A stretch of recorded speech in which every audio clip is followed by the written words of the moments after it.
man. Yo, what's good, y'all? What's good? What's good? All right. All right. We're going to wait just a couple of more minutes, give everybody an opportunity to tune in. Right. I know we probably got some people that are stretching out their legs right now, all that good stuff. So, pay-per-view just went off not that long ago. I don't even think the pay-per-view's been off 5 minutes, to be perfectly honest with you. So, I would imagine some folks are probably still stretching out, all that good stuff. So, I got the 59-minute mark right now. Let's give it till about maybe the 1 minute mark. Give it till about the 1 minute mark. So, it's now 11 o'clock. Well, let's give folks an extra minute. All right. That gives me enough time. Look. You want to know what I think about the pay-per-view? Yo, we just need to be done with calling it Extreme Rules. Honestly, we just need to be done calling it Extreme Rules because there was nothing extreme about this pay-per-view whatsoever. I mean, that's just my honest opinion, with the exception of the main event match and all that. Yeah, there's nothing extreme about this one. I mean, we'll dive into it a little bit more in a hot second, but they seriously need to consider being done with the name Extreme Rules for this pay-per-view. And I'm going to make a bold prediction as far as pay-per-views in the coming year, probably within the next 3 years. I'm going to make a bold prediction, but I'm going to save that for the actual show in just a hot minute here. So, all right, we got the minute mark right now. Just let me go on ahead, add in this thumbnail real quick, and then we'll go on ahead and we'll officially start the show here. Boom. All right. We can just pretty much, actually, you know what? There's one other thing I want to do. Nope, let's save that. There's one other thing I want to do before we officially start the show. Let me just go in here real quick here. And we should be rocking and rolling. By the way, I got 2 polls up right now. I got 1 poll up on Twitter asking you guys, what did you think about the pay-per-view? Twitter at the RCWR show. You can cast your vote that way. Or you could go on YouTube, youtube.com/the communities tab. And you can cast your vote over there as well.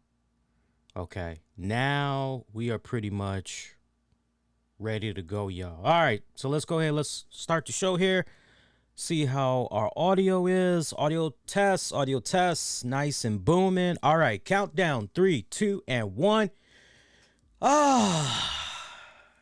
What's up, kind people? Lee Sanders here, checking out a special Sunday night edition of the RCWR show, covering all things wrestling, entertainment, and beyond since 2011. September 26, 2021. Extreme Rules now officially in the books. What did you guys think? I got 2 polls on Twitter and on YouTube asking you all, what did you think about the pay-per-view? Sound off. I'll definitely just, for curiosity, in a couple minutes, I'll see how you guys are voting so far. Look, I was mentioning this during the pre-show chatter where I talk a little bit briefly. You can pretty much catch it.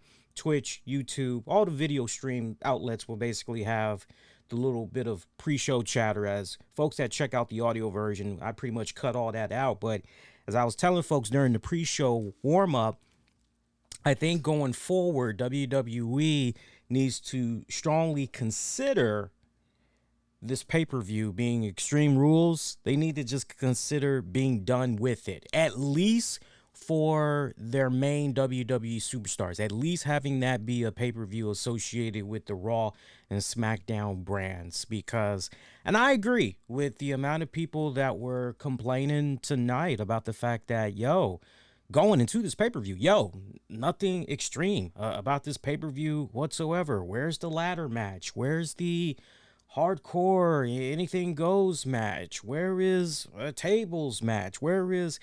And I get it, obviously, look, not for nothing, but it's gotten more it's gotten more, what's the right word I'm looking for? It's gotten more watered down over the years. And I just think really when you take two steps back and you really look at this pay-per-view for what it's worth, I mean, if you want to make the argument that, nah, you know what, this was just honestly a glorified WWE house show, I would have no problem with that whatsoever. I think that's honestly a very good takeaway. It would be very hard for me to debate that. It really, really would. So I'm at a point right now where honestly, WWE should strongly consider just switching it up. And I wouldn't be surprised if sometime within the next 3 years, Extreme Rules, as far as being associated with Raw and SmackDown, I wouldn't be surprised if it's no more. And if maybe, just maybe, Extreme Rules may instead go on over to NXT and Extreme Rules becomes a NXT themed takeover event going forward. I would not be surprised with that whatsoever. Sound off. Let me know what you guys think about that. If you actually would be all right with that, or nah, you just think that maybe, because look, honestly, I don't think WWE is ever going to get back to that point of doing the Extreme Rules pay-per-views like we're accustomed to. I just don't see that happening. Now, look, granted, when you think about these Extreme Rule pay-per-views, Extreme Rules as an individual pay-per-view, it's been doing this thing since 2009, and just repeatedly over the years, there has been some form of an Extreme Rules pay-per-view. Now, if you want to get technical, when you look at the horror show at Extreme Rules, that was July 19th of 2020. I mean, you can kind of look at that and say, well, that kind of really wasn't Extreme Rules. But if you want to get, no, it actually was. So if you're being technical, you can look at that one two particular ways. But the point that I'm making, since 2009, there has just been an Extreme Rules pay-per-view every single year. And when it's all said and done, look, WWE, they're not stupid. They know that name sells. I'm just telling you my wishful thinking. If I were to maybe plant a bug in WWE's ear, it would be, look, you know, if we've gotten to the point with the WWE product that we're not going to be going back to the previous Extreme Rule pay-per-views from the previous years, if we're not going to be going that extreme with some of these matches, especially when you look at this card tonight and there were championship titles on the line, you would have expected that things would be pretty extreme, no pun intended, but it wasn't. Then it's kind of one of those, okay, so should we maybe just go about changing the name of this pay-per-view, introducing a new name, bringing an old one back, and just essentially having it replace Extreme Rules, or what? But I'm with you guys. I do hear you guys. I hear exactly what you all are talking about. By the way, look, we're obviously going to talk about some of these matches overall, but can we just, let me see if I got this straight. For those of you that have watched the pay-per-view right along with me as well, let me see if I got this straight. So Demon Balor is just, first of all, the way that they had booked Demon Balor in this matchup against Roman Reigns tonight, I got a bone to pick with that, honestly. I really, really do. Because from the moment we had Demon Balor and Roman Reigns just circling around each other, then you're just, oh man, this is going to be good. This is going to be badass. Man, we ain't seen the Demon in a good minute. This is going to be fire. Oh, yo, this is going to be popping. We going to be cooking real good right here. And essentially the first thing that goes down is a lockup. Now, look, I'm okay with the lockup. But here's the next thing that just kind of rattled me a little bit. And it was the fact that we had Roman Reigns outpower Demon Balor.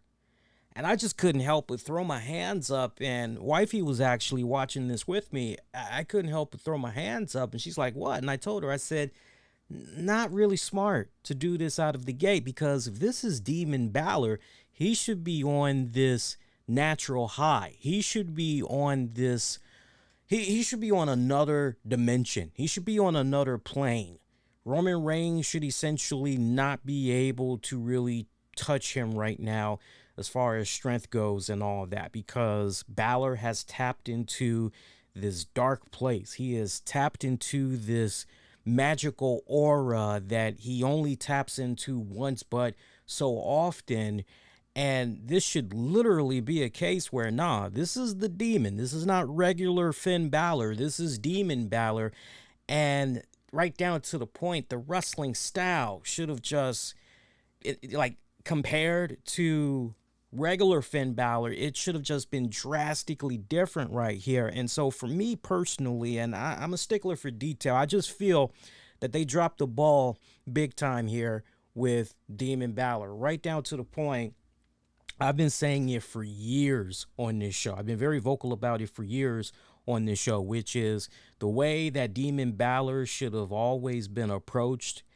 It should have been approached like one of my all-time favorite Marvel comic books from back in the 90s, Sleepwalker. I've told the story repeatedly, but the bullet points, there's this young teenager who's in college, and he's trying to do the best he can to juggle his school life.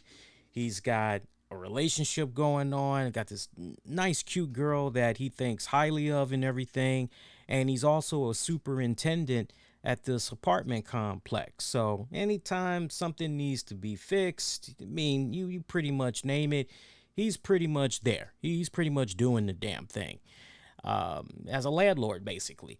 And somehow he gets linked up with Sleepwalker, which is this creature from another dimension, and somehow when it's all said and done, this creature ends up being trapped inside his subconscious. And every time the kid goes to sleep, I think the kid's name was Rick Sheridan, every time Rick Sheridan goes to sleep, Sleepwalker comes out and he's able to exist in our reality. And it turns out Sleepwalker is actually a good guy. Early on, you're kind of under the impression he's a bad guy and he's up to some mischievous things and all that. But what's really interesting is the fact that when Rick Sheridan wakes up, whatever Sleepwalker is doing, I mean, Sleepwalker, I'm just throwing a bullshit joke out there just to be joking with you guys, but Sleepwalker could decide, I want to go to New Jersey and I want to go to the best steak porterhouse that's in the area, right? No matter what Sleepwalker is doing, the minute that Rick Sheridan wakes up, Sleepwalker goes right back into Sheridan's subconscious. And like for the longest time, Rick didn't even know that this creature had existed and all that. And somehow like little clues were being left behind. And it's a great story. I definitely would recommend, if you guys are into the comic books, especially the old school comic books, I recommend you guys check it out. But when you, hopefully just hearing that little synopsis, that kind of gets your brain going a little bit as far as what I mean by how WWE should have approached Balor and all that. Another good idea that I've heard that's been floating around for some years now, which is also really good, do him like Batman / Bruce Wayne, two distinct personalities. I like that idea also.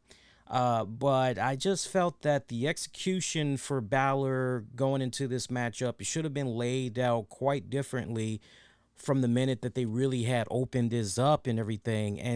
And if you're going to go one way, then you got to make sure that throughout, especially towards the finish, you got to be strong. You got to be strong. So let me see if I got this straight, y'all. So we got Demon Balor that pretty much is competitive against Roman Reigns and everything.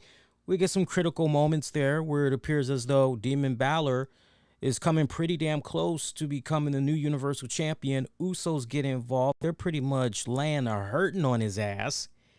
Roman Reigns is laying a hurting on his ass. I mean, it's just carnage outside of the ring. Next thing you know, everybody's laid out, including Demon Balor. But then we play Demon Balor's music, and he's pretty much just giving the whole vibrations with his body, the gyrations and everything. And he's just literally having his Michael Jackson, 'cause this is Thriller. I mean, he's literally just, you remember that scene when the freaking girl, she's She can't believe what's going on with Michael. She's running away from him. It's all quiet for that little bit. And then finally, when Michael Jackson pops up with the zombies, that's when the music starts playing and they all start doing their little dance. That's literally like what we were watching with Demon Balor tonight, as he essentially gets this second wind of energy and he just starts beating the holy hell out of everybody, goes up to the top turnbuckle. You're like, oh, he's looking for that double stomp. This is pretty much going to be over. Okay, the freaking turnbuckle, everything just collapses, just unsnaps. And he just kaplooey right there in the ring. Roman Reigns picking up the scraps. It's like, okay, so that's right. So it's not the beatdowns and all that other crap. No, Demon Balor pretty much gets taken out by a goddamn turnbuckle. A goddamn turnbuckle / corner post exploding. That's pretty much what does in Demon. I just did not. Look, at least you can say there was a whole lot of fuckery going on in this one. It just sucks that Demon Balor, right? We pretty much served up Demon Balor on this plate to just, right, fit this narrative. And the real kicker out of all of this, we didn't even get no appearance from Brock Lesnar. Remember the teases that we were getting off and on the past couple of weeks where Roman Reigns said to Paul Heyman, hey, what's the word on Lesnar being at Extreme Rules? Do you know if he's going to be at Extreme Rules? And Heyman said something along the lines of, I don't think he will be. Roman's, I'm not paying you to think, I pay you to know. So we had that little mystery in the air. You know, you would have thought for sure that something would have maybe gone down there with Brock Lesnar appearing, but seems like they didn't even do that. So I don't know. Look, the match itself overall was okay. Don't get me wrong. It was okay. Roman Reigns, phenomenal performance as always. Been loving this whole run he's been doing as the tribal chief. But if you're asking me just straight up, especially if you're a Finn Balor fan, just the way that they executed things with Balor, if it could have been a lot different, yeah, without a shadow of a doubt, it should have been done much differently. Even if the outcome was going to be he wasn't going to win the Universal Championship, that's fine. But just some of the stuff that they did, I mean, you know, honestly, what should have went down, you should have had one of the Usos or both of them recuperate, and literally maybe one of them sacrifices themselves to take that double stomp from the Demon Balor, while the other one had tried to see about stopping Balor from going up to the top turnbuckle. He's fighting one of them off. The other one pretty much sacrifices themselves for their tribal chief. We've seen it done before many times. So it's not like, oh, that's unheard of. No, we've seen this before. And honestly, you could have just done a brutal freaking mugging on Demon Balor. You could have just went in there and you could have just, with the steel chairs, everything, put him through some more tables. But then I think even if you would have gone after the Demon like that, kind of done it almost in a way where, no, this is how we usually take down the monster at some point during the movie. We throw everything at them, and then usually that's the end of it. I don't think no matter how you would have cut it, even if you would have laid it out the way that I'm talking about, I think that you would have had fans even more in an uproar.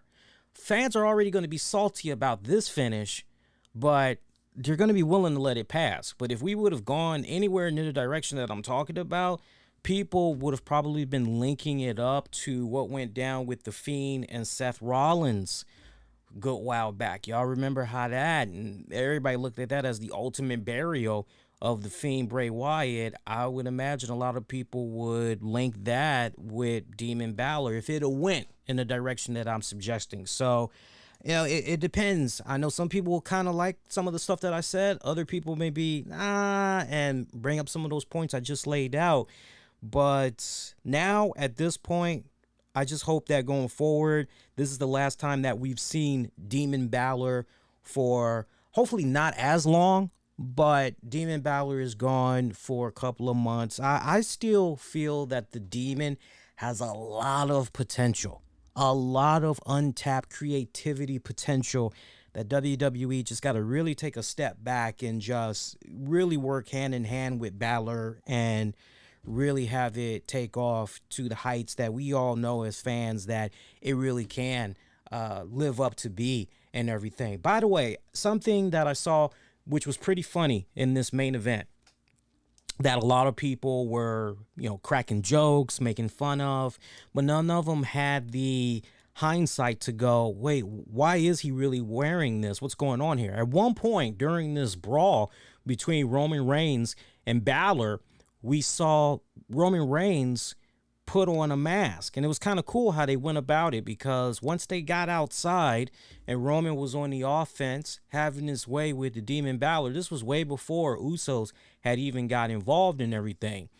Roman Reigns pretty much looked at Paul Heyman, queued him up, and pretty much give it to me, and Heyman proceeds to give him this black cloth looking thing, and you're thinking to yourself, oh, maybe there's some thumbtacks in there, maybe there's something kind of cool, what's going on here?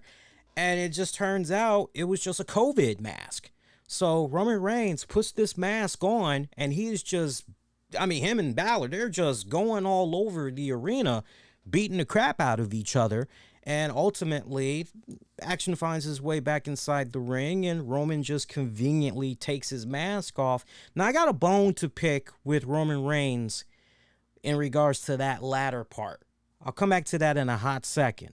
But a lot of people were making fun of this, and, very few people, and I don't know, I'm not going to say I was the only one, but I saw that my tweet had picked up a decent amount of traction, as I had pretty much reminded folks, and this is the exact tweet that I put out.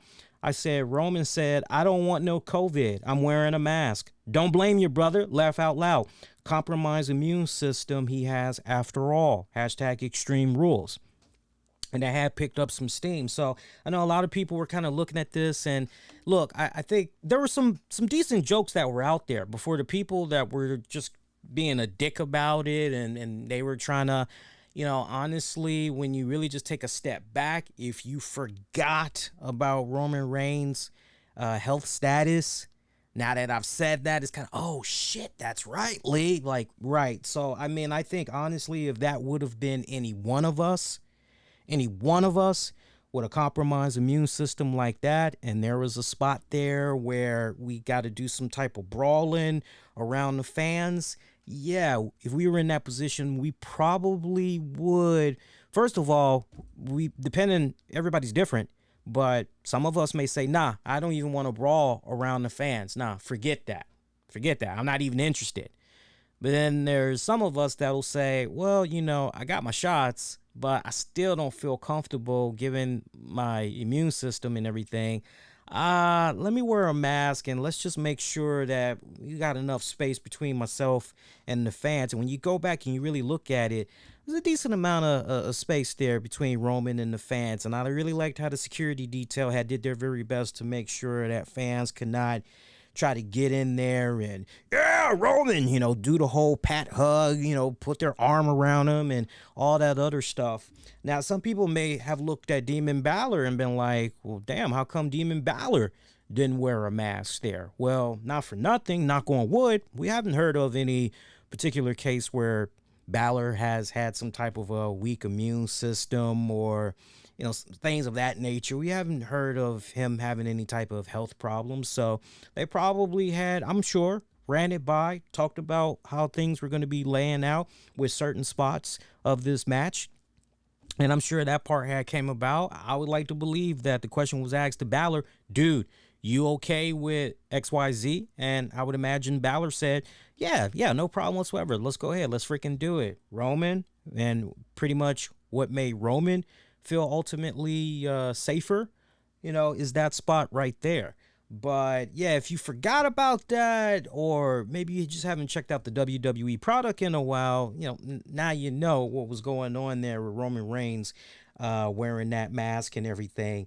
But I just think that's funny that top rope had just pretty much bust all out there. Just collapsed because of the, Finn Balor is at least under 200, right? He's got to be under 200. and it just freaking collapses.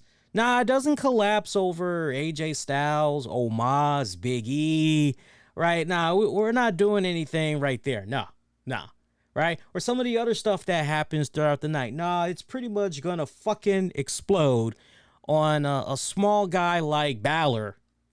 And Roman Reigns gets this lame-ass title retained that way.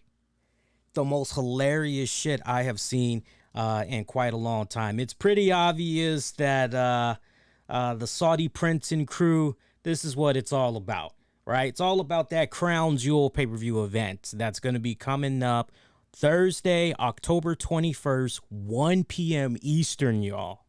Yes, you heard me right. Thursday, October 21st at 1 p.m. Eastern on Peacock will be Crown Jewel. Oh, that sweet Saudi crown money. That Saudi blood money is going to be coming back. I wish I could cover it for you guys. I'm actually going to probably most likely be on my way to work during that time. So I won't be able to check that out in real time after, especially after like the pay-per-view ends and we usually come on with a live post show.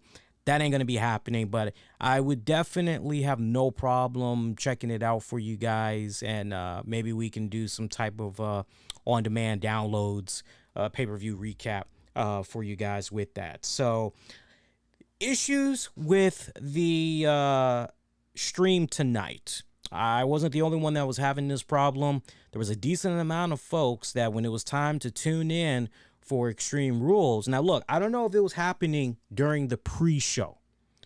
I did not watch the pre-show. You guys got to forgive me. I was actually checking out up until about maybe 6 minutes left in the fourth quarter. I actually was checking out the Chargers Buccaneers game. I was rooting for my man Brady. Rough day at the office for him. I just tuned out and I went on ahead and played the Dark Side of the Ring episode on Chris Canyon. Got a lot to say about that on Monday's RCWR show, so make sure you tune in for that. But I was watching that with the wifey, and we were just shaking our heads. Just the shit that brother was going through, man. I mean, wow. Just speechless. Just honestly speechless. But was watching that, so I didn't get a chance to watch the pre-show, but when it was time for the actual pay-per-view, myself, many others, taking to social media, and made an interesting observation where the stream had, the English broadcast, but you were hearing other languages. So, you know this if you're messing around with Peacock here. When you do the Peacock, and you have the option, once you go to the WWE tab, you can either watch the pay-per-view in Espanol or you can check out the default English version. And so that's exactly, what probably most of us did. But it was weird because at least for the English version, when you clicked on it, you heard English and you heard Spanish language. And then you started hearing French language. And it was going on like that for several minutes. And it was really, really just, what the hell is going on here? I was under the impression I clicked the wrong setting or whatever. So I actually went, verified, no, didn't, backed out of the app. I'm sure many people had the same problem. Backed out of the app, went back in, continued to notice the same issues. And then it was kind of like, okay, well, it is what it is. Hopefully it'll work itself out. Pretty spotty here and there, but you know what? I will say this in defense of this still relatively new relationship that WWE has been doing with Peacock. I will say this. The stream tonight, better than the previous months. And I say that from this standpoint. You didn't get the, the stream is freezing. Oh, the quality is now in 240p. What the hell is going on? You know damn well your internet package can handle a lot more than just 240p. You know your limit, right? You know you should be looking at banging HD plus quality. None of those issues was going on tonight. There was no freezing, nothing like that whatsoever. Right down to the point, the few times that I inadvertently turned off my Xbox, quickly woke it back up, went back into the Peacock app, relaunched the WWE Network, I was fine. I was able to pick right back up where I left off. Stream quality was on point. I was even watching it on my tablet here when I was moving around throughout the house. And that was fine as well. iOS device, that was fine as well. Even loaded it up on my Android, no issue. So it seems that, and remember, I had said to you guys a while back, I said, look, WWE, Peacock, this new thing they just got to work out the kinks and everything. It's just about understanding the interface, what they can't handle, all of that good stuff. Give it some time. And, you know, we'll see how it worked. It went pretty good tonight. I would say it definitely went pretty good tonight. So that was good. The stream quality overall, everything was on point. I just wish that we could. Here's one thing though. One thing I did notice tonight. Now, I don't know how it is for you guys, but I'm paying the $5 a month plan. And normally, anytime I'm watching episodes of Broken Skull Session, or I'm watching anything that is basically part of the on-demand library, normally I'm seeing ads. I don't have a problem with that whatsoever. However, anytime I have tuned in for a WWE pay-per-view on Peacock thus far, since it pretty much rolled out, I have never seen during a live pay-per-view these all of a sudden abrupt ad breaks until tonight. And it was really, really weird. I don't know how it was for you guys tonight. Like, I know that the $9.99 tier, I know that usually gets you no ads. But for me, I've had the $5 joint pretty much since they first introduced it, and I've pretty much been keeping that ever since. Live pay-per-views never gotten abrupt ad breaks, and now all of a sudden tonight I had started seeing just the weirdest, and it wasn't like, oh, these are WWE ad breaks. I mean, I was seeing ads for T-Mobile, I was seeing ads for Xfinity. It was really, really weird. So I'm curious how you all's experience has been since you've had WWE on Peacock. If you have been paying the $5 tier, if you've been noticing the same things that I've been seeing, sound off, be it live or on demand. You can even let me know what's going on for those of you that have the $10 tier. I think I only did maybe the $10 tier once, and I just decided, nah, I'm just gonna do the $5 tier and just pretty much ride that out. Let us know, for those of you that have the $10 tier, if it's still a case where no, there's no ads. If anything, maybe official WWE little spots, you know, like for Credit One, all that lame shit, you know, which is kind of expected. But yeah, I just thought that was kind of weird seeing those ad breaks. We're definitely going to get to you guys' comments throughout the duration of the show, where it's respectfully smart to get in there and everything. Like, I see one question that's being asked about Becky Lynch. Let's kind of work our way up to that point if we can. But I do see what you guys are saying in the chat and everything. By the way, because we got to make it interactive and all that, let's take a look at what you guys are saying on the Twitter poll right now.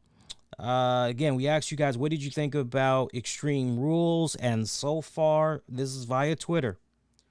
I asked you, how would you rate it? So far, 18% of the Twitter community are giving the pay-per-view a thumbs up. Meanwhile, 82% are giving the pay-per-view a thumbs down.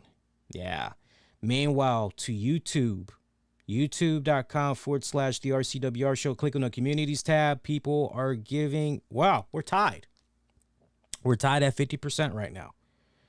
Yeah. So sound off. Choose the poll that you feel best represents your feelings towards the pay-per-view. Now, if you need a little bit of leadway, I will say this, not for nothing, but the YouTube vote over on the communities tab, that's pretty early and it's just trickling in. Whereas Twitter seems we have more of a better snapshot of how the general public is feeling. So take your pick. If you got access to Twitter, go ahead.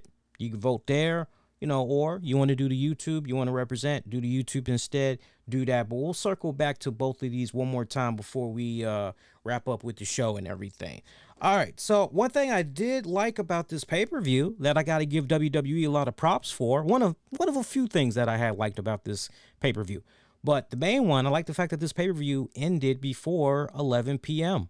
I got to give WWE mad props for that. Look, honestly, the days of doing these long, extravagant, 4+ hour pay-per-views, look, when the pandemic was at its height and a lot of people were at home, kids as well, you could easily get away with doing longer shows, longer pay-per-views, right?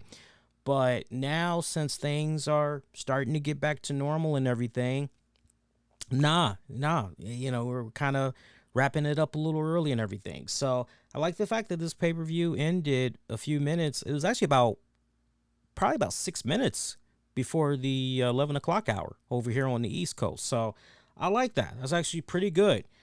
Give WWE a lot of props for that. Pre-show matchup, Liv Morgan defeated Carmella via pinfall.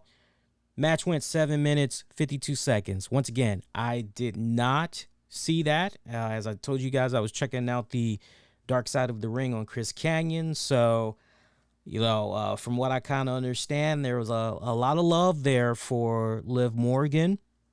And that's cool, because not for nothing, Liv Morgan, she's really been busting her ass. She's been making great strides and everything. So, she's coming along. If there's somebody that you definitely need to continue to watch and that, maybe that true next breakout star, like she made legit, she's like very close and she just might achieve it. Liv Morgan is definitely that girl y'all need to be watching. Extreme Rules opener match, New Days, Big E, Kofi Kingston, Xavier Woods defeated Bobby Lashley, AJ Styles, and Omos. 6-man tag match, 18 minutes, 15 seconds. Great tag match. Actually was a great tag match. Great opener. Great opener. The thing that I love about this, Omos kind of took a little bit of a backseat in this one. And I guess when you've got New Day, you've got AJ Styles, you've got Lashley, yeah, if you're a guy like Omos and just the way that the match is laid out and really all the participants involved, yeah, if you are a up-and-comer like a Omos, you can essentially take a back seat and just have some nice little cool spots here and there where it counts most to, get your little 2 cents in there. And that's pretty much what went down there with Omos. I mean, really, the spot that comes to mind, I don't know if it was Kofi or if it was Xavier Woods. I remember one of them was trying to do a running attack off of the apron outside. I think it was, I can't remember if it was to Bobby Lashley or what, but I remember Omos just out of nowhere, like a big old bear, big old paw, just that big ass paw just swatting down one of the New Day guys, like he was just swatting a fly. I mean, that was a nice little badass spot that went down right there.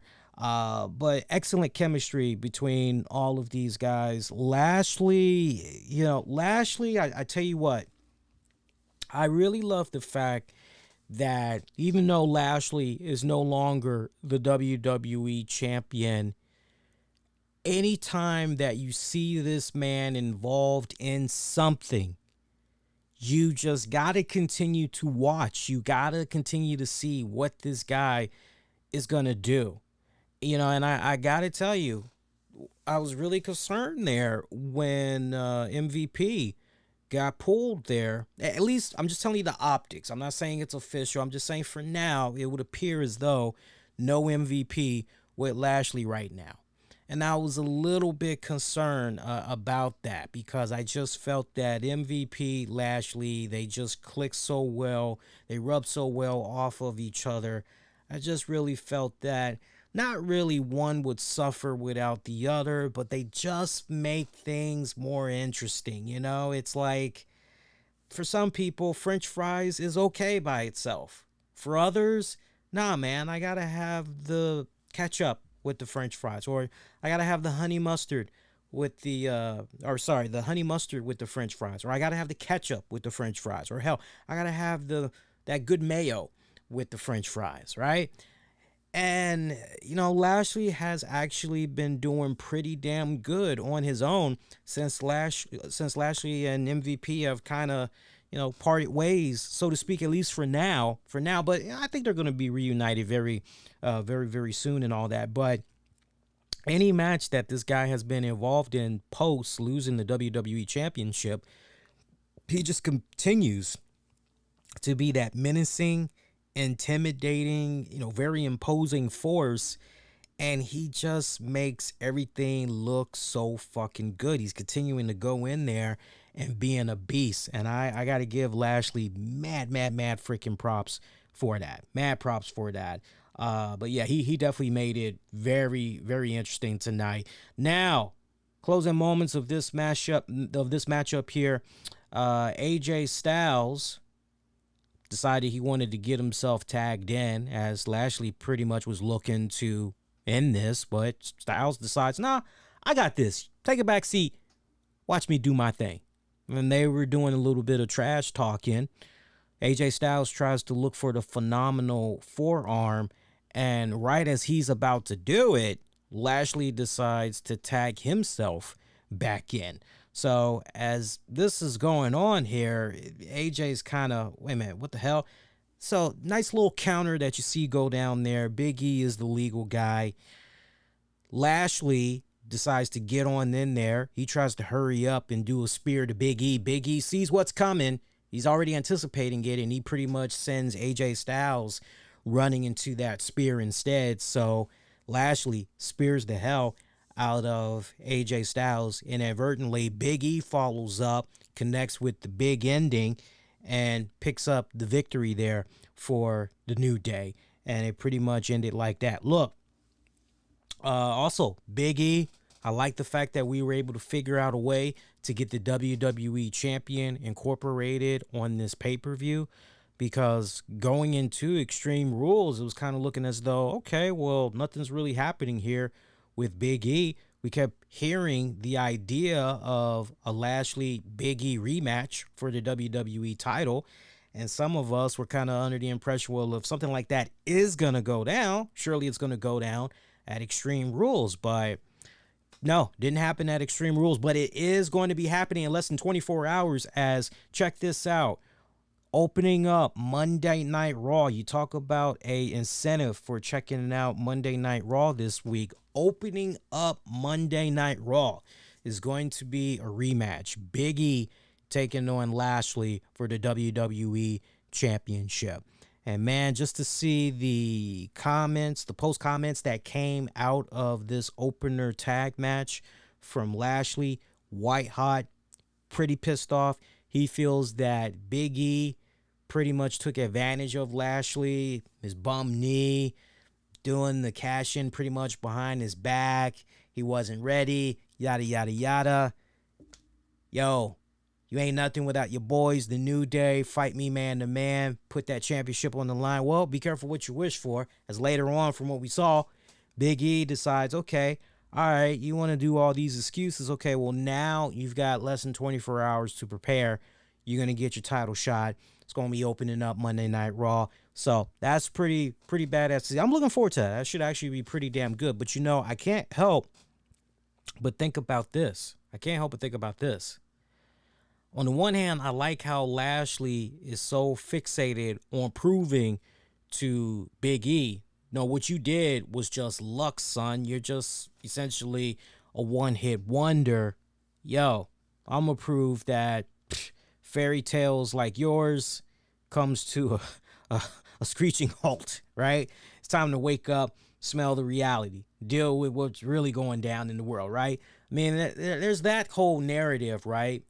But I also can't help but think about the AJ Styles factor. I can't help but wonder how much of a factor, if at all, AJ Styles is going to have in this matchup. Because remember the little bit of trash talking that was going on with those guys in this tag match, and they really could not get on the same page. And then for everything to pretty much end with AJ tagging himself in, but then Lashley tags himself in, and then that spear, you can't help but wonder if AJ Styles is really going to let bygones be bygones there, or if we're maybe going to see these two guys, collide at some point. You really can't help but wonder that, right down to the point if maybe AJ Styles may decide, I'm going to put the screws to that match because I had everything under control in that Extreme Rules tag match opener, and then Lashley decides he wants to stick his nose in it and all. He want to be the hero, right?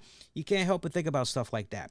By the way, for those of you that's checking out the show live right now, do me a huge favor. Give me an emoji thumbs up. Let me know if you guys are all right with the stream here. I'm only asking that because I'm noticing some skipped frame rates due to encoder lagging. I'm also noticing some frames missed due to a rendering lag.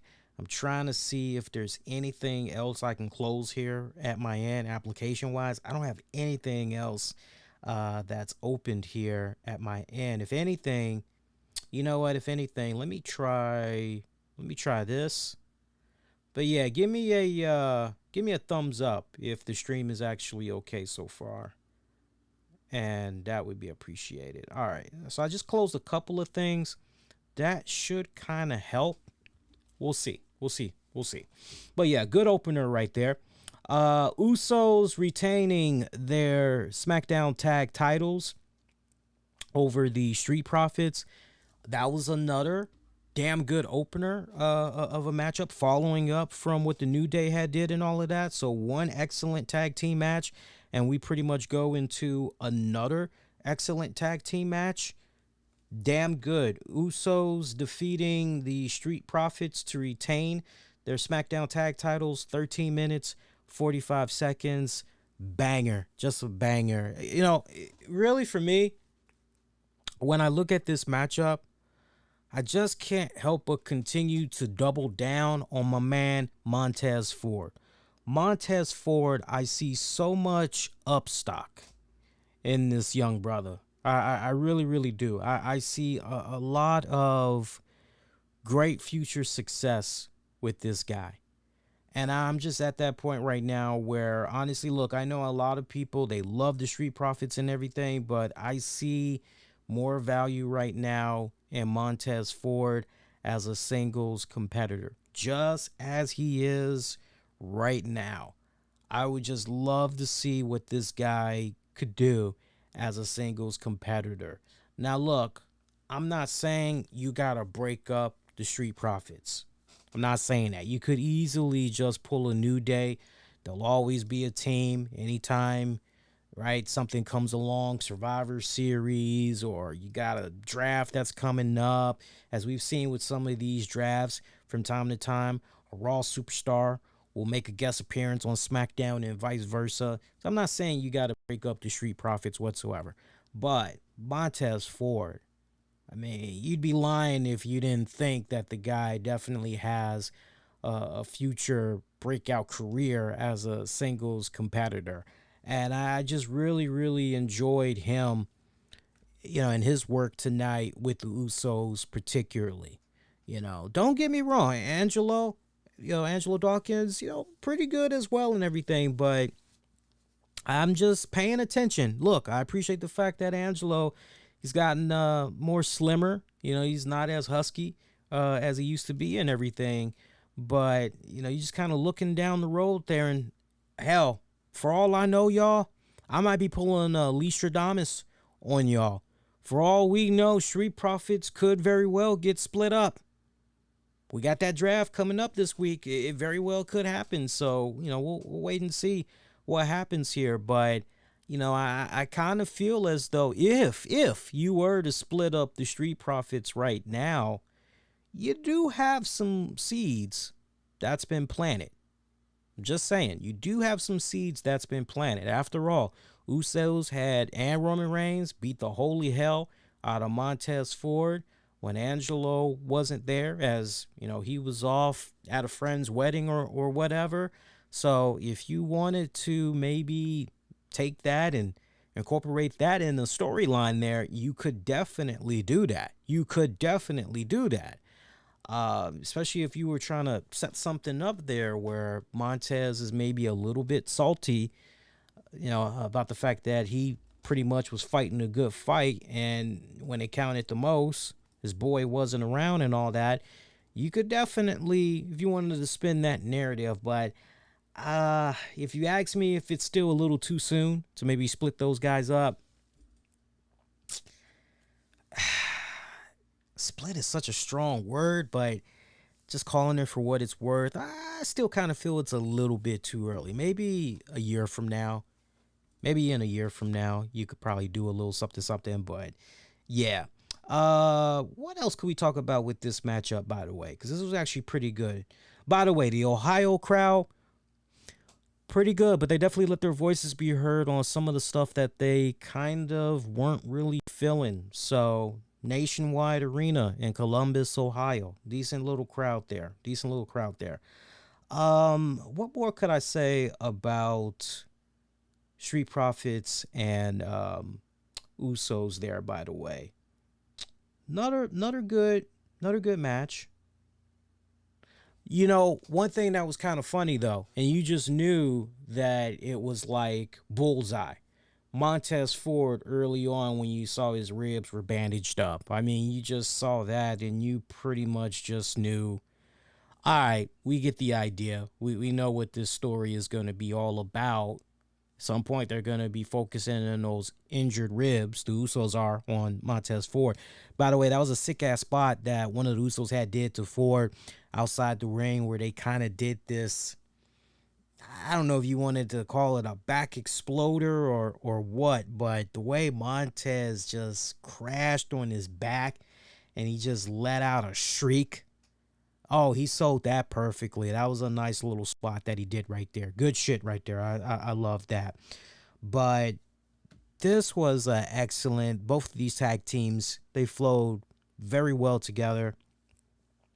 The Street Profits, are proving without a shadow of doubt that as far as the future of the tag team division in the WWE, if you're just looking at certain tag teams, if you're going Usos, number one, New Day, or if you're flipping that and you're saying, no, New Day, then Usos, no matter that order, definitely in that number 3 spot, you're definitely putting the Street Profits right there. They are just slowly chipping away, and little by little, they are making a very good argument on why they should be the future of the tag team division. I don't know if they're ever going to come as close as far as the record number of tag championships that New Day and Usos have been able to do over the years. I don't know if they'll come as close to what they've been able to do, but they definitely have a lot more in their future. That's for damn sure.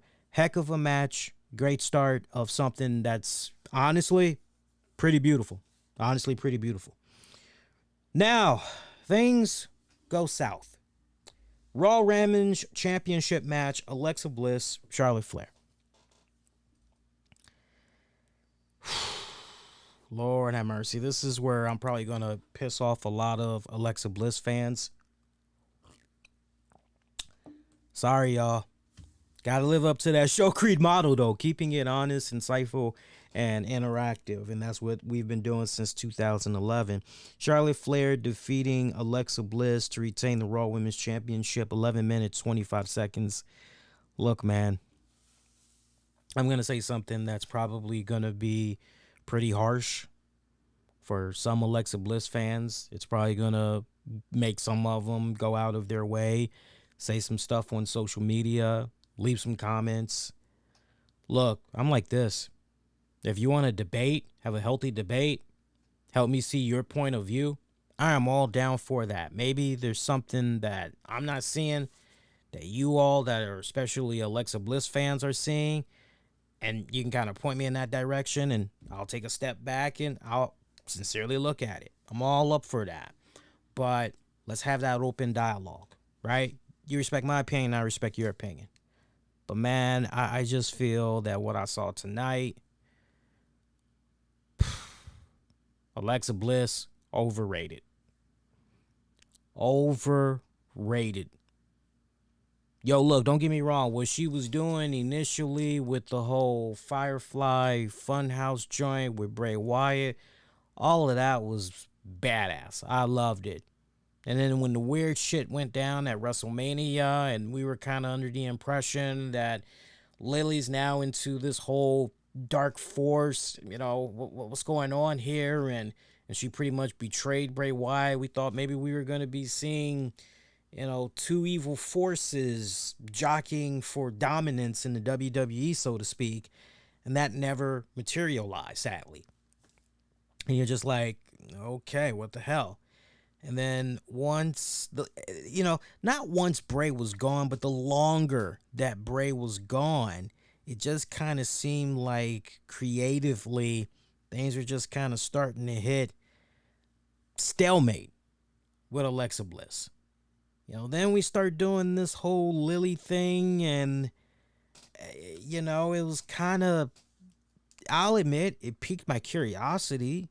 I was interested in seeing where this was going to go and everything, but I gotta say, I got bored real quick.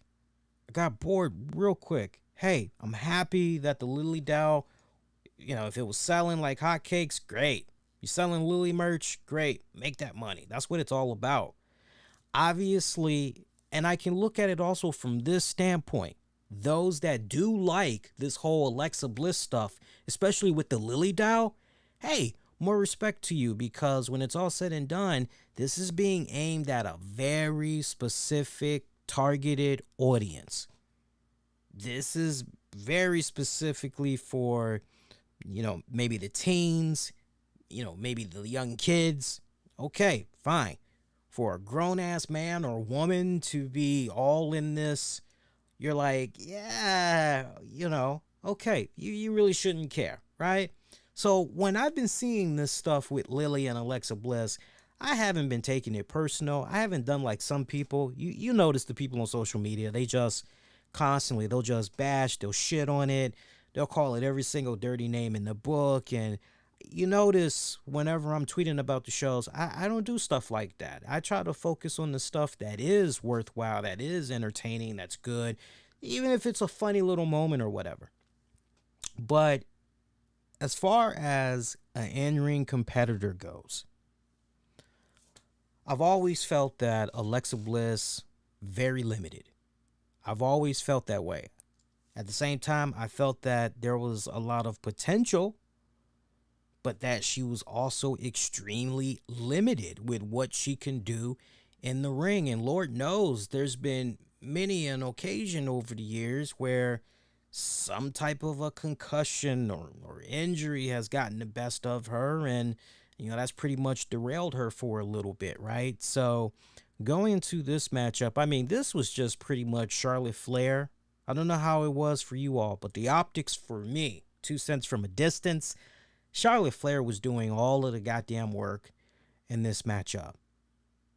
That's honestly how I looked at this. The little bit of offense that I did see from Alexa Bliss, it wasn't anything that was worthwhile. It wasn't anything that was, look, I hate to do a comparison, but let me put it to you this way. This is probably going to sound real cold, but I think those of you that are truly open-minded and you've been watching the WWE product for, a good little handful of years at least now, I think you'll understand this perfectly. If I were to maybe watch Dana Brooke take on Charlotte Flair versus Alexa Bliss, at least I know, even though, yeah, Dana Brooke's going to lose. But at least I know I'm going to get more of somewhat of a attempt at putting an entertaining matchup, and that Dana Brooke, she's not just a pretty face, nice little tight body. No, she actually does her very best to try to improve her in-ring game. And it's shown over the years. People evolve, right? If you're involved in the wrestling business, you're always being a sponge for the business, always trying to learn. And, when it comes to Alexa Bliss, so much more time. And really stop and think about this. And at the end of the day, it's really not the fault. It's really not all on the shoulders of Alexa Bliss. It's all really on the shoulders of those in power at WWE. But we've gotten more of, over the years, be honest with yourselves, we've gotten more of a Alexa Bliss on-screen character, on-screen personality than Alexa Bliss in-ring performer. That's the truth. That's the truth. And yeah, it's just, this was rough to watch. This was a bad match. I've seen Charlotte wrestle. I've watched her career since she debuted in NXT. I've never shitted on a Charlotte Flair match before, as long as I've watched the career of Charlotte Flair. Even had an opportunity to meet her some years back at AwesomeCon. I told her how much of a big fan I was of her work and everything. Even the shit that went down with Nia Jax some weeks ago, where some people were just looking at that, I thought for what it was worth, I didn't have a problem with it. But this, for me, was kind of one of those, this really wasn't one of Charlotte's best matches, and it was nothing against Charlotte. Charlotte did nothing wrong. It was just all about the dance partner that she had. Yeah, I couldn't wait for this match to be over. It never did go in the second gear. That was probably the most irritating thing about this whole match that I had. It never just one gear, one speed. Oh, look, we're going on this freeway. Yeah, we got to pick up the speed a little bit here. The average speed is about 70 miles here, and here we are going about 15. Surprised we haven't been pulled over yet. It's kind of like, come on, let's go, kick it up a notch. And I'll give Charlotte this much credit. I mean, every single little thing that she was doing, the crowd was eating it up and everything. The crowd was definitely pro Lilly. I'll definitely admit that. They definitely were pro Lilly. But, yeah. So, post-match, Charlotte Flair grabs the Lilly doll, and she just starts tearing it up. Little Alexa Bliss comes in there, pouncing like a little honey badger, just pouncing on Charlotte Flair. And Charlotte, takes her championship, celebrating her title defense, and disappears. And we get Alexa Bliss, who's just foaming at the mouth and is screaming repeatedly as she's picking up all the little pieces. Pick up the pieces! Average white band, don't mind me. And she's just continuing to scream. And we have grown-ass men and women that are chanting, "Thank you, Lilly."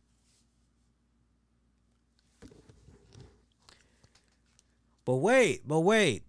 I'm a little confused here, and I need you all's help. We have grown men and women that have taken to social media and have said that they are not liking this whole Lilly thing. Lilly is stupid. Lilly this, Lilly that. Fuck this Alexa Bliss shit. Blah, blah, blah, blah, blah, blah, blah. Yeah. Yet in Cleveland, Ohio, we got a bunch of grown-ass men and women. You see the demographics that was out there tonight. A lot of grown-ass men and women that were chanting, "Thank you, Lilly." I don't know about you. That's a little confusing, right? Like, which one is it, right? I'm hearing one thing, but it's the opposite. Which one is it, right? Yeah, this was just, oh my God. This was just totally. On the one hand, though, I will say this. At least they didn't do the hocus pocus, I'm going to stare at you. We got all this craziness that's going on. Chandeliers is falling. You're going to tilt your head like a dog and you're going to drop, at least we didn't have all of that craziness that was going on. But, at the same time, this was kind of one of those, yet it feels like we're not done with these girls yet. But that's just my 2 cents. We'll see what happens going forward. Next up, United States title defense. Damian Priest, Jeff Hardy, Sheamus triple threat match for the United States Championship. Damian Priest with a successful title defense coming in at the 13-minute, 19-second mark.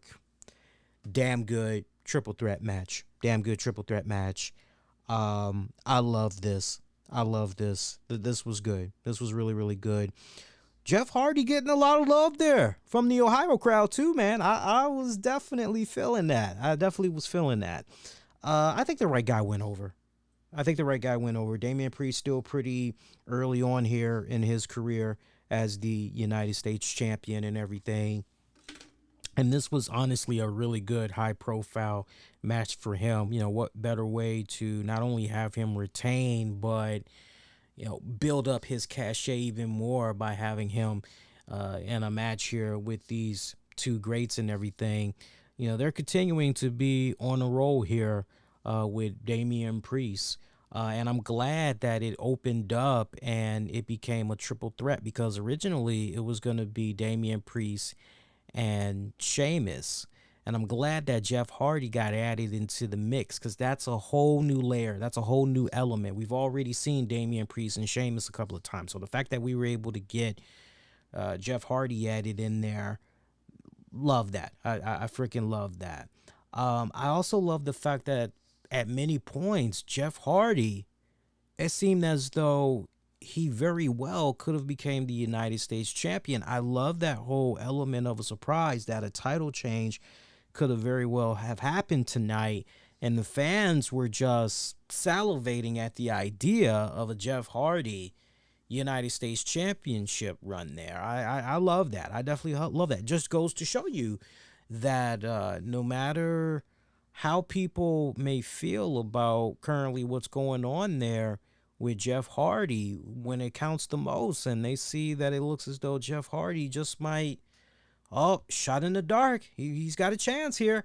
You know, they love them some Jeff Hardy. It is a relationship that, you know, speaking as not only a Jeff Hardy fan, but a longtime WWE fan, it is a very deep, embedded relationship that WWE fans have had with Jeff Hardy for some decades now, that I honestly do not see breaking no time soon, even in the afterlife.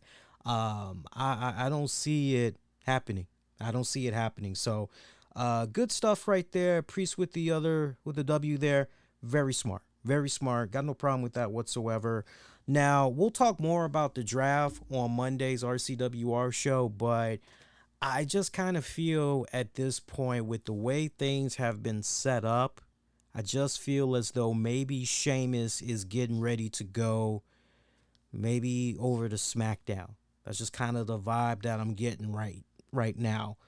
I personally would love it if Jeff Hardy could not only be drafted back to SmackDown, but could also maybe get a future World Championship run. But I just feel with the whole nostalgia act thing, I just feel with the whole Hardy's Raw association, I don't think Jeff Hardy's going to be going anywhere. I could be wrong on that, but I'm just not seeing that happen. And then look, not for nothing, but wasn't that long ago Jeff was exclusive to SmackDown. How soon some of us forget. All right, now, somebody had asked a question earlier, so we're going to now tackle that question. Somebody had a question, and I want to pull up their comment in the chat here. I think it was Anthony. Anthony said, do you think Becky needs to change up her gear in the future?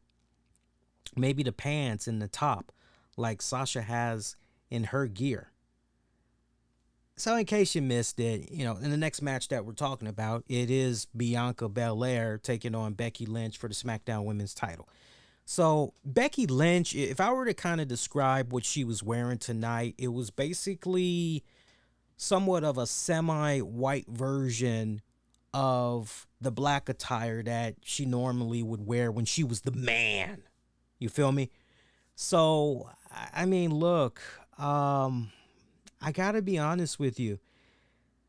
I honestly don't care about, if you know, in the case of Becky Lynch, I honestly don't care what Becky Lynch wears. Becky Lynch could come out there and she could just be wearing khakis and a Slayer t-shirt. What I care about is, okay, if I am supposed to not like her and I'm supposed to be rooting more for this girl over here and Bianca Belair, okay, well, let's make sure Becky Lynch is doing XYZ in order to make me hate her and instead want to root for this person over here, right? That's my mentality. So I could care less. It's like no different than what's going on with the people that were commenting about Karrion Kross and Karrion Kross wearing the whole S&M mask, and everybody remember that people were making fun of that. They were making fun of his little suspenders and all of that. And one of the first things I had said on social media, and I repeated it again on the show afterwards, hey, this guy's got a nice little throwback there to Axe and Smash, Demolition. Yeah, I'm kind of feeling that. That's freaking badass. Got like a nice little Road Warrior vibe. Not to mention, right before he came to Monday Night Raw, he was wearing some variation of that on NXT, and it wasn't under any type of scrutiny whatsoever when he was pushing the stuff at NXT. So what the hell? Hell, yeah, were the suspenders a bit big? Were they not fitted just right to support his body perfectly, really show off his frame? Yes. Was the helmet pretty big? Like Shredder big? Hockey mask big? Yeah, it definitely was. But as you see, as the weeks progress, they fine-tuned it. It got better, and it got better.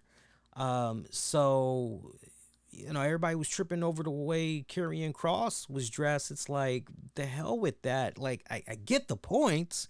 I really do. But if we're going to be focusing so much on what he's wearing, we're going to be honestly missing out on the overall presentation of the character and what this character, really has to offer us and all of that. So let's kind of get past the optics and just really try to focus more on the substance is my whole deal. So, it did not bother me what was going on with her ring of gear. As far as if she needs to change it up in the future and all of that, I mean, we don't normally talk about wrestlers in ring gear and all of that. If anything, I think the only time we bring up wrestlers in ring gear is when we give a nod to, hey, who was pushing the best attire for the night? Who was banging? Who had the most kick-ass attire for the night?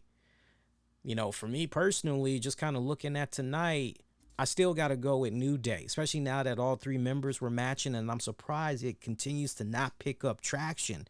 I pointed it out on Monday's RCWR show, and I saw a couple of people, they liked it and all that, so they were kind of like, yeah, he is wearing that. He is giving that nod to them. But now that we saw all three members of New Day that pretty much were sharing the same deal, I thought it was pretty badass. But I like the fact that right now New Day is continuing to honor not only the Godfather, but one of the greatest hip-hop rap albums of all time, the Fugees' The Score album. Classic fucking album. Classic fucking album, man. Seriously, classic. Man, just, they don't make it as good as that anymore. They don't.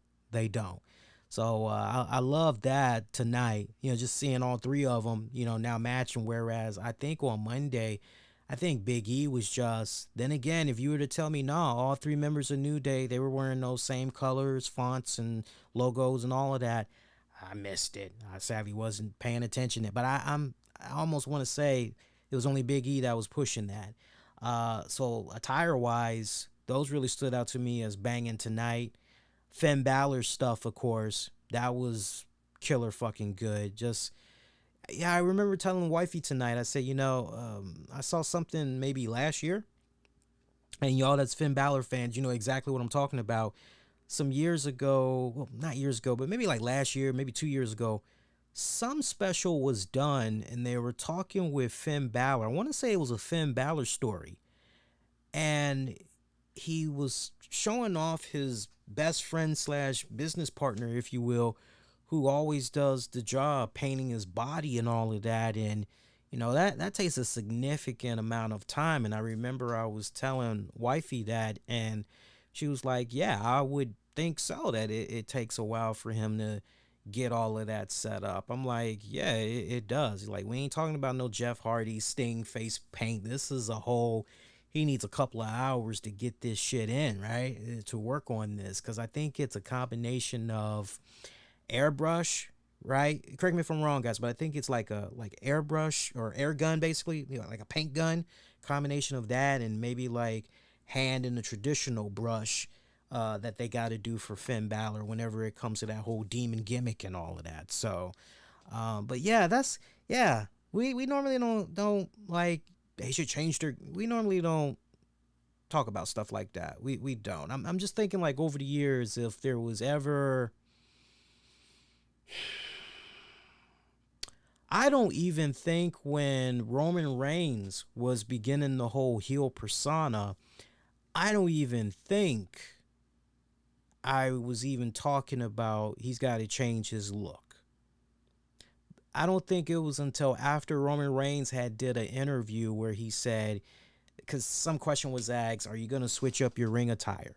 And he said something along the lines of, we already have something that's mapped out.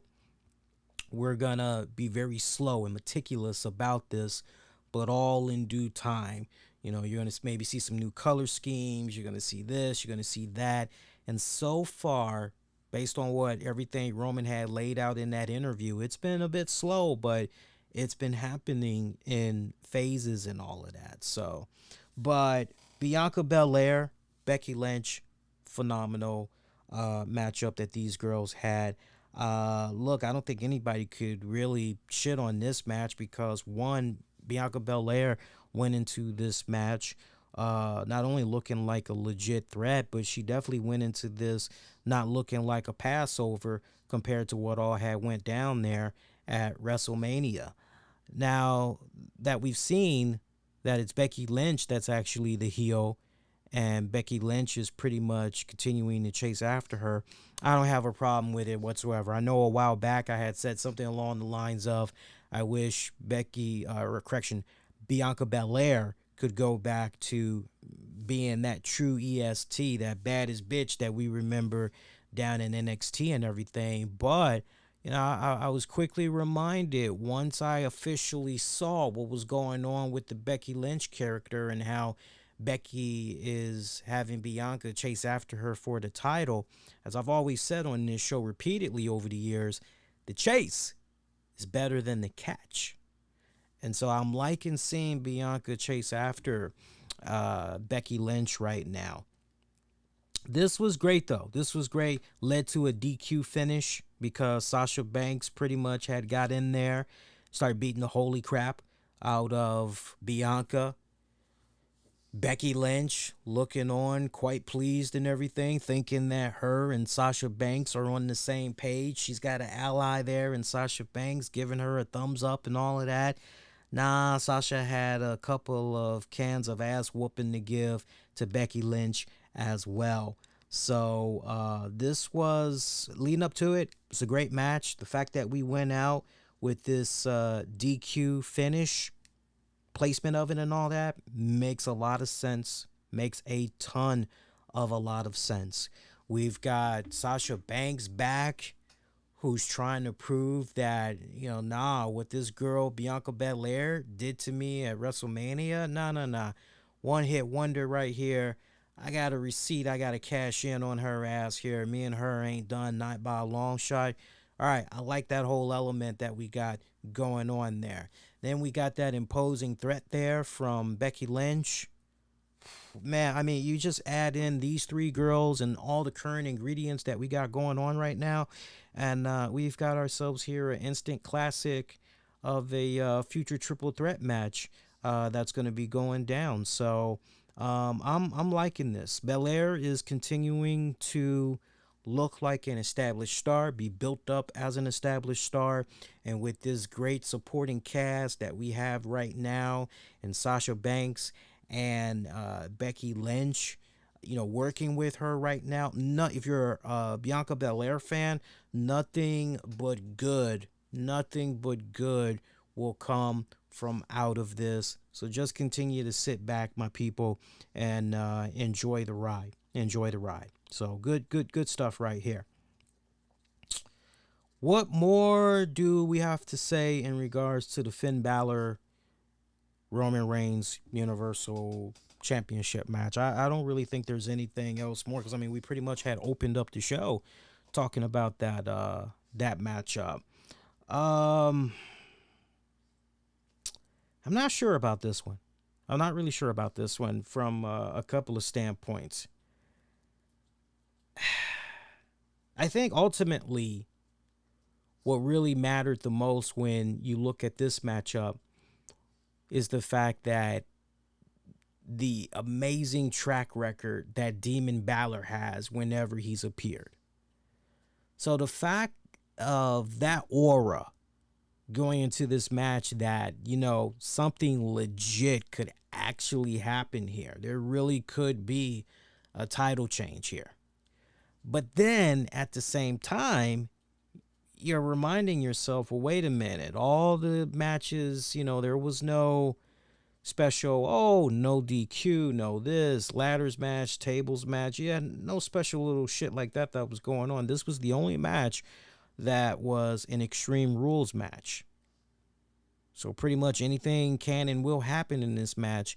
You know, you just kind of had to have that in the back of your head and saying to yourself, okay, so we know Usos are probably most likely going to get involved, but is Brock Lesnar maybe going to get involved? And I kind of was under the impression that maybe Brock Lesnar was going to get involved, and maybe something was going to ultimately be set up there where, I don't know if maybe the way I was thinking, if Lesnar was going to maybe put the screws to Roman Reigns and thus set up something for Crown Jewel. But I just felt that Lesnar was surely going to appear in this. You know, and for all intents and purposes, he did. Now, I guess it's a good thing in retrospect. I mean, who knows? But, man, if you were to tell me it was going to end on a fucking turnbuckle / post exploding on a, 195-pound guy, like, that's just amazing to me. I just find that fucking baffling on so many levels. I really, really do. But just thinking about some other stuff in regards to this matchup tonight.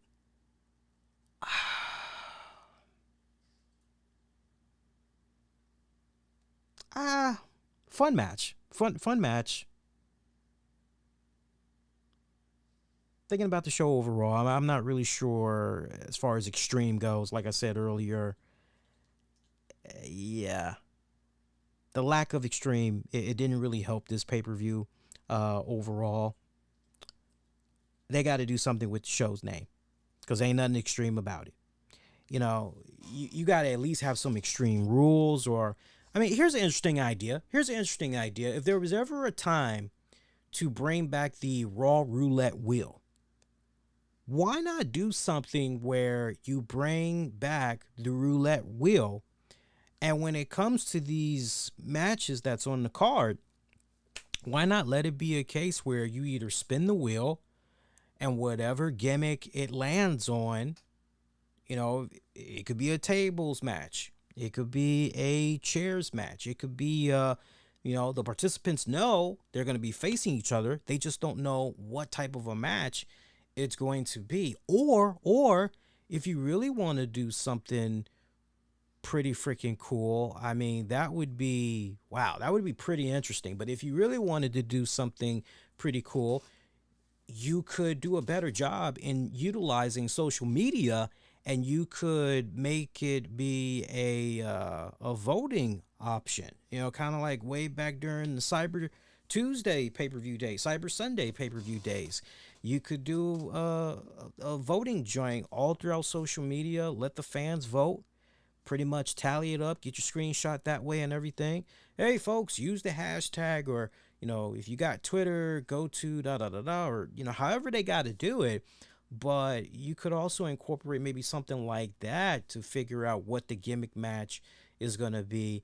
I think that would be kind of cool as well. But if you're not even going to entertain any of those ideas, just the lack of the Extreme for tonight Yeah, it definitely doesn't help. It definitely doesn't help. You know, this is really what this is about when it's all said and done. What WWE was doing in this case was just selling the name. That's all this was about. No substance, just selling the name. Now, again, if you wanted to say to me this felt nothing more like a glorified house show, I would definitely give that to you. I would definitely give that to you. Looking at the matches overall, I can't really comment on the pre-show because I didn't see that one. But the first two tag matches, banger matches. Didn't care for the Charlotte Flair Alexa Bliss match. Honestly, you could have made that sumbitch be the pre-show, or you could have just left it off the card entirely. The triple threat for the United States Championship, damn good. Triple threat the match for the SmackDown Women's Championship between Lynch and Belair, damn good. Reigns, Balor, yeah, you know, a little spotty in some areas, but that was fairly decent as well. Yes, it's really hard to kind of crap on this pay-per-view. I would say scale of 1 to 10, 1 being shit, 10 being awesome sauce. I would probably give this pay-per-view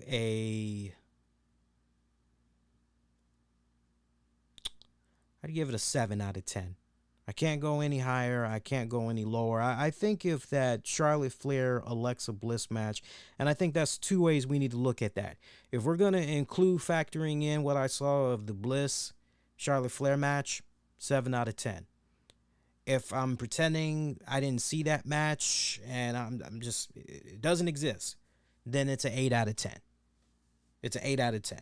So take that how you want it. If I'm going to include seeing that match, though, I'm going to make it a 7 out of 10. I thought there was a point I had wanted to make earlier in regards to Finn Balor and Roman Reigns. I remember saying something along to you guys, you know, I'm stickler for detail. It's on the tip of my tongue. I want to mention this point before we wrap it up. So, Demon Balor, as I mentioned, he was getting his ass whooped and all of that, right? Remember the spot I was talking about where Roman Reigns gets back in the gets back into the ring after brawling with Finn Balor, and he takes off his mask. Remember that part I was talking about earlier during the show? All right, I'm a stickler for detail. This is just one little I just wish would have happened. From time to time, we would see Finn Balor as the Demon spit this mist into his opponent's face. I just wish it would have been a case here where once Finn Balor and Roman Reigns took the action right back into the ring, I wish it wasn't a case where Roman Reigns just pretty much right on cue, all right, I'm back in the ring, I can take this shit off now.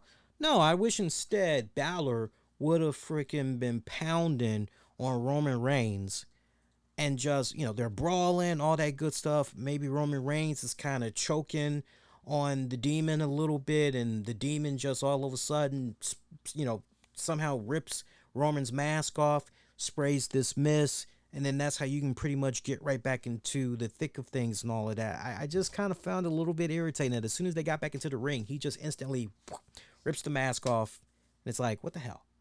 But yeah, I'm gonna stand at a 7 out of 10. But if it makes you guys feel any better, if we're pretending the Bliss Charlotte didn't exist, then it would be an 8 out of 10. But as it stands, 7 out of 10. I think that's more than fair, quite honestly. Let's see what you guys had said in the polling results one more time here. And if you guys want to sound off again about the pay-per-view, now's the time to do it, as right afterwards we'll get into some quick programming notes here. So back to YouTube we go. Communities tab. 63% of you are giving the pay-per-view a thumbs down. 38% of you are giving it a thumbs up. So remember, just a little while ago, we were tied at 50%. But since then, per YouTube, again, 63% giving tonight's Extreme Rules thumbs down, 38% giving it a thumbs up.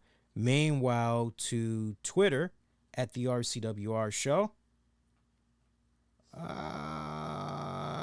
holding strong, we have 20% of you that are giving the pay-per-view a thumbs up, 80% of you are giving it a thumbs down.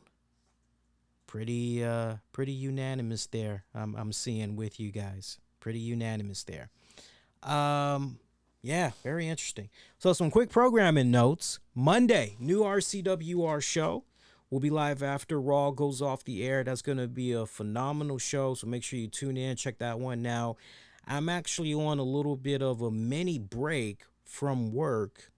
I don't go back until much later during the week. So this week, I'm going to be able to catch up with a lot of show content, especially for our Patreon members. I've been a little bit behind on some Patreon content. Apologies for that. But this week, I'm going to be able to hammer out a lot of awesome stuff. So remember patreon.com/RCWR show. Sign up and make sure you check out the bonus content there, audio, video content, great majority of which you won't be able to find anywhere else.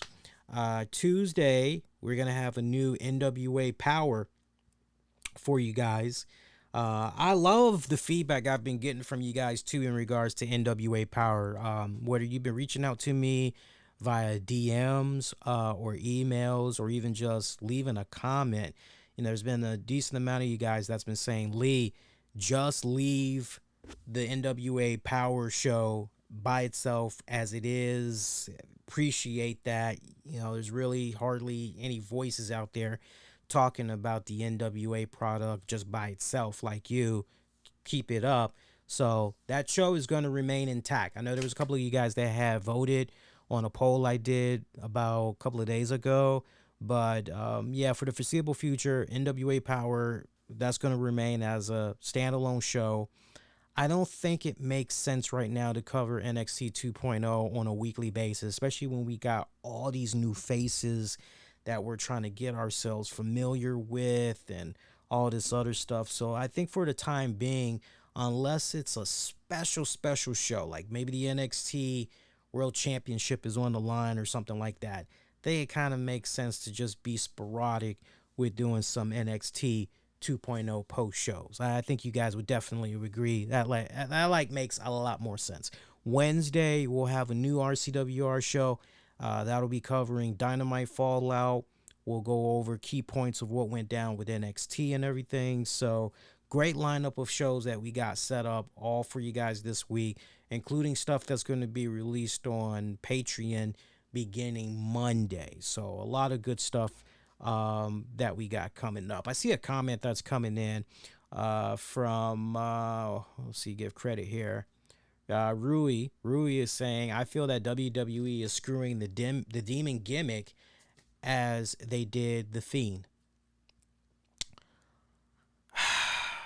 It's a real tough one. It really is. It's an interesting situation right here because, again, it's not Roman Reigns and the Usos that was the ultimate cause in Demon Balor not becoming the Universal Champion. It was a goddamn turnbuckle explosion that pretty much resulted in Balor not becoming the Universal Champion. So that was kind of lame as fuck right there.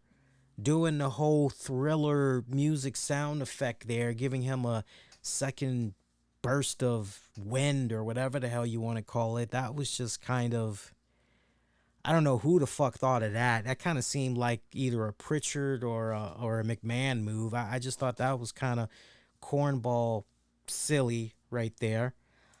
But, it's still relatively early. I get, Rui, why you feel the way that you feel. I would imagine that there's a decent amount of fans that's going to have a bit of a nasty aftertaste in their mouths about seeing how Balor was set up tonight. I think what's going to be the more important question to ask ourselves right now as fans is, one, when is the next time we're going to be seeing Demon Balor again? Is it going to be a period where it's not going to be as long as it's been? Like if you were to say next time we're going to see the Demon is maybe 3 months from now, I think that would give fans enough of a, all right, what happened again with Roman Reigns? Trying to remember. Oh yeah, okay. and they'll probably just kind of look past that and just, okay, so what's going on this go round, right? I definitely feel Finn Balor will be a future world heavyweight champion. I definitely do feel that. I'm hoping he actually stays on SmackDown, because if that boy goes back to Monday Night Raw, we could forget about it. I'm telling you that straight up. We could forget about it. As long as he is on the blue brand, I personally feel he has a shot. We just got to get past the Brock, Roman shit. We just got to get past that. And then we can actually, I tell you what would be a really badass fucking story too, man. You know, if it's a situation where ultimately we get the Demon versus the Beast incarnate, the Demon versus the Beast for the Universal Championship. I just think that would be the ultimate fucking hell yeah, personally. But we'll see. It's still early. You know, I would say to folks, don't race to jump to conclusions so fast. I mean, it's okay to go with that knee-jerk instant reaction of what you saw tonight. It's very easy to do that, and you're entitled to feel that. But let's just see, take our time, and let's see where things are going to be with Balor 3 months from now, especially the Demon gimmick. Let's particularly see what's going to be happening with that Demon gimmick 3 months from now, 6 months from now, and pretty much go from there. So on that note, I think we did pretty good. We did about an hour and 36 minutes roughly of a post show. I would imagine other shows are going to continue to go on and on and on. So we can stick a fork in it, call it DONE done at this point. So those of you that tuned in and checked out this special post show live, and you made it up to this point, appreciate the love and the support as always. Hey, before you guys get ready to roll out, make sure you activate that superpower of yours and hit that like button. When you do that, you really help me out a great ton. Number one, not only by you doing that kind gesture, it's free for you to do, but you also help put more eyeballs on the product, and thus ultimately we can help grow the community even more. Also, feel free to hit that subscribe button and click on the bell notification so you know about new content that's coming your way. And as always, I like interacting and hearing from you guys. So make sure you give me a follow and interact with me on Twitter, Facebook, and Instagram. Use the keywords the RCWR show. We want to officially too recognize some of our sponsors, man. I want to give a particular shout out to AUTOPURCHASERS.com. They've been a very kind sponsor to us these past couple of months. Really appreciated working with them. And we got a new sponsor too that we're working with. For those of you that's going to be listening to the audio version, you're actually going to hear that ad when you're listening for on demand and on the downloads. You'll hear that ad. But yeah, shout out to our sponsors. Shout out to the good kind people that support the show. Everybody knows exactly who they are. Love you guys tremendously. And also, I want to give one shout out particular to our audience that's maybe been checking out the streams via Periscope. I just got the notification that Periscope is going to be entirely disabled like before this coming weekend. And we've been encouraged to make sure that we link up our Twitter accounts in order to be able to continue streaming live and all that. So I know some of you guys are still able to go into Periscope, watch that way and all that. But Twitter is pretty much going to be the new migration. Now, for some people, that really hasn't even been an issue whatsoever, because, you know, like every time we go live, you know, we're usually connected with Twitter. But apparently there's still some people that's been using Periscope to be able to watch us. So if you have Twitter, and most likely you do, make sure that you got all that ready to go for when we get ready to stream live. All right, and that is going to do it until Monday night. New RCWR show after Monday Night Raw goes off the air. Wishing all y'all to be safe and most importantly, be kind to one another. I will see you guys next go round. Adios.